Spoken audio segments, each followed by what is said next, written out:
And when the 6th hour had come, there was darkness over the whole land until the 9th hour.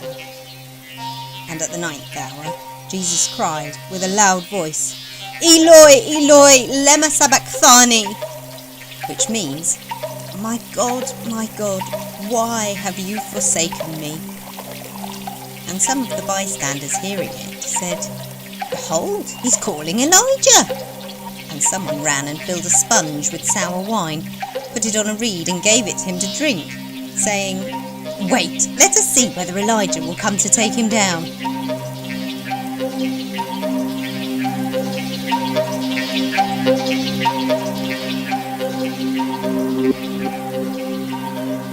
I'm from North Africa originally. Both my father and grandfather were officers. I was expected to join the army, and I've been an officer for 15 years. I'm part of an auxiliary detachment. We answer directly to Herod. Our job is to police Palestine. Passover is the hardest time of the year. The Jews are passionate about their religion. I don't pretend to understand politics. I'm a soldier. Politics is for politicians. But I've always tried to respect the religion of the Jews. When I was stationed in Capernaum, I helped to build the synagogue. Hearts and minds, that's what it's all about. There's a lot of sense in what the Jews say, a lot of sense in their religion. I've always tried to treat them fairly, always tried to instil that in my men. It's not easy. Soldiers get fired up. If they get provoked, they react. People do things they don't mean to do. I give my men hell if they overstep the mark, but Palestine is a tinderbox and people's nerves get frayed. Policing an empire is not an easy job. It's a burden. People don't see the human being in the uniform when they're shouting and throwing stones. They don't know there are some of us trying to act justly, trying to treat people with decency, trying to keep the peace. You can't rule simply by force. There has to be consensus. There has to be some give and take. I grew up in an orphanage, got out as quick as I could and joined the army. The army's been a family to me. No one disrespects your family. If they do, they'll know about it. Oh, these people are trouble, always trouble. There's no reasoning with them. It's a waste of time. That's why you have to come down hard on any of them that step out of line. Oh, this place is hell. There are zealots trying to kill you and religious maniacs trying to create sedition. You can't have these people loose in this kind of place. It's too dangerous. You make an example of some to warn the others. Don't get any funny ideas. It's the only way to keep law and order. Roman justice is brutal. It's efficient and effective, but it's brutal. Holding on to an empire demands things of those in charge. Sometimes you act because the subjugated demand it, even though they don't realise. And you know that if you didn't act, there would be revolution. It was the same the day I got back from leave. I was detailed to lead a crucifixion party, either the Sabbath, Passover, convicted terrorists. Clearly a political example. It's not a thing I like doing. In fact, it's a thing I hate. It's lonely leading a group like that. The loneliness at the top of leadership. And like a lot of the soldiers, I'd had quite a lot of wine to steady the nerves before we set off for Golgotha. Crucifixion is not simply a way of killing people.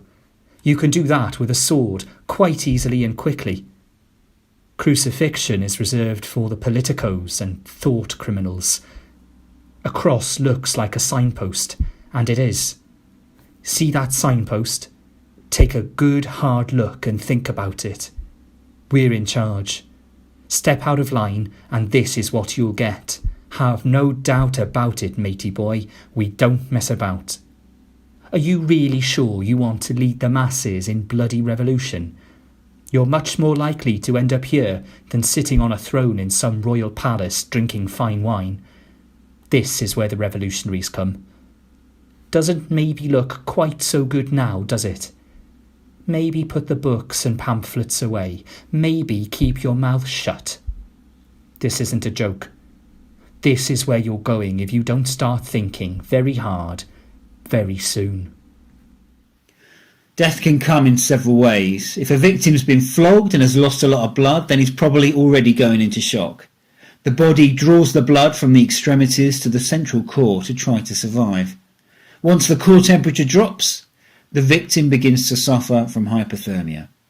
But the soldiers know how to avoid this, when to stop the beating. They don't want the criminal to die too soon. The idea of crucifixion is that death is lingering. A man on a cross will begin to asphyxiate. His chest will literally be crushed unless he pulls himself up on his nailed hands and feet. This, of course, is agony. Hanging naked on a cross in the heat of Palestine causes the skin to burn and thirst to become constant. Most victims are driven mad through dehydration. Sometimes we'll allow friends to bring wine or other painkillers and feed them on a sponge to the victim. But really, this is prolonging the agony. The boiling heat of the day gives way to the freezing cold of the night. There's no protection from the elements. The low crosses are even worse. On a low cross you can be attacked by wild dogs. Humiliation's a factor you wouldn't think would matter. You'd think it would be far too late by then for the victim to care. But they do care. The indignity, the failure, the hopelessness, as your former followers turn against you. Insults, stones, mud and other filth hurled at you. I've seen it. I'd say that some victims almost die of a broken heart. Most of them die in screaming madness and the hell of thirst, crying and swearing and cursing God. Crucifixion is a deterrent, but it doesn't seem to work. There always seem to be more candidates, always more crucifixions. It's a clear message. You can stand up and be counted for your cause, but Rome will have the last word. It's a plain word. Take note. Look carefully. We know what we're doing. We're the power. There is no escape. Rome will go on forever. That day there were 3 of them headed for Golgotha. I didn't come on duty till the morning. It wasn't my usual unit. I didn't know most of the soldiers, but I could see they were a rough, hard-bitten lot. No surprise among the ranks. It's a tough life. The poor wretch we were leading, it looked as if they'd spent the night beating him up. He'd already been pretty badly whipped, already lost a lot of blood. I don't think he'd last long once we got him there. If we could get him there at all. In the end we had to grab someone from the crowd and get him to carry the crossbeam. There was no way this bloke was ever going to make it. There seemed to be a lot going on that morning, more hostility than usual. I looked for the sergeant to find out who we'd get. The troops had had a bit of fun with this one, giving him a bit of a rough time. You've got to expect that. This is soldiers we're talking about, letting off steam, giving the prisoner the grief they'd had to endure every time they'd had to restrain themselves from the insults and stones thrown at them, from the times they'd tried to police these people, tried to keep the peace. The centurion asked me who he was, why there was this reaction to him. The King of the Jews, they call this one, sir, though he didn't look much like a king then, even though they'd made him a crown of thorns. They say he's a miracle worker and a prophet. I looked at him then, and through all that blood and sweat and grime, I realised with a jolt that I knew him. 2 years earlier I'd been stationed in Capernaum. My Batman had been ill. The doctors could do nothing for him. I'd heard about Jesus, the Jewish prophet, and I'd asked for him. He'd been willing to come into my house, willing to defile himself in the home of a Gentile just to heal my servant. But I knew he didn't need to. He could heal wherever he was. Just give the order, I said. He was like me, a soldier under command. I looked again at this poor beaten man. I couldn't believe it was him. What could I do? I had no superior to ask. I was the superior. I couldn't act against Roman law or my men or the crowd baying for blood all around me. It's like I say, you're not in control. Suddenly you realise that they are.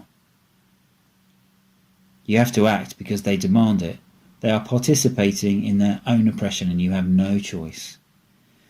We took him to Golgotha and the soldiers automatically went into action, nailing him to the cross, hauling up the crossbeam, dividing any possessions among themselves. I couldn't look at him, couldn't catch his eye. The horror of what I was doing, of what I was directly responsible for, was burning into my brain. I was powerless to do anything, powerless to stop it. How had it come to this? I've seen a lot of crucifixions, more than I'd like to remember. There are no heroes. Not much courage against a leather whip. Not much courage when a metal spike is driven through your wrist, your body weight put upon it. They end up a blood-soaked, blubbing mess. He was in a bad way. He'd bled. He'd cried. But somehow this was different.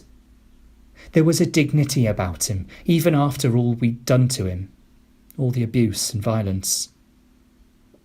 He'd only said a few words, and he'd refused the painkillers they offered to him. He was crushed and broken, but there was something about him that rose above it all. I've never seen anything like it. But in an unguarded moment I caught his eye. I expected him to hate me for what I was, for what I'd done. How much he'd done for me, and now I was doing this to him. When I caught his eye, I knew he recognised me. And I still can't believe what then happened. The only thing in the face of this broken, wretched man as he looked at me was forgiveness. He was forgiving me for all this, for everything. I've never seen anything like it.